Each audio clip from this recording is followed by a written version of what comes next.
দেশের মানুষ যে দিনটির জন্য চিরকাল গর্ববোধ করবে সেটি আজকের এই দিন ১৬ই ডিসেম্বর। ১৯৭১ সালের এই দিনে পৃথিবীর মানচিত্রে জাতি নিজেদের জন্য বাংলাদেশ নামের একটি স্বাধীন সার্বভৌম দেশের নাম সংযোজিত করেছিল এক বীরত্বপূর্ণ সংগ্রামে বিজয় অর্জনের মধ্য দিয়ে। আজ মহান বিজয় দিবস। রক্তক্ষয়ী মুক্তিযুদ্ধের মধ্য দিয়ে ৩০ লাখ শহীদ ও ২ লাখ মা বোনের আত্মত্যাগের বিনিময়ে অর্জিত হয় স্বাধীনতা।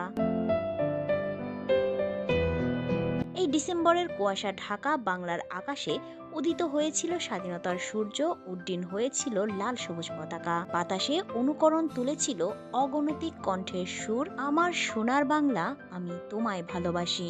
আজকের দিনটি তাই একদিকে যেমন দেশের মানুষের কাছে চিরকালের চির গৌরব ও আনন্দের, তেমনি একই সঙ্গে স্বজন হারানোর বেদনাতেও নীল। জাতি আজ এই বিজয়ের আনন্দের দিনে গভীর কৃতজ্ঞতা ও পরম শ্রদ্ধায় স্মরণ করে দেশের স্বাধীনতার জন্য জীবন উৎসর্গকারী বীর সন্তানদের। জাতীয় স্মৃতিসৌধ ভরে যায় অগণতিক মানুষের নিবেদিত শ্রদ্ধার ফুলে ফুলে।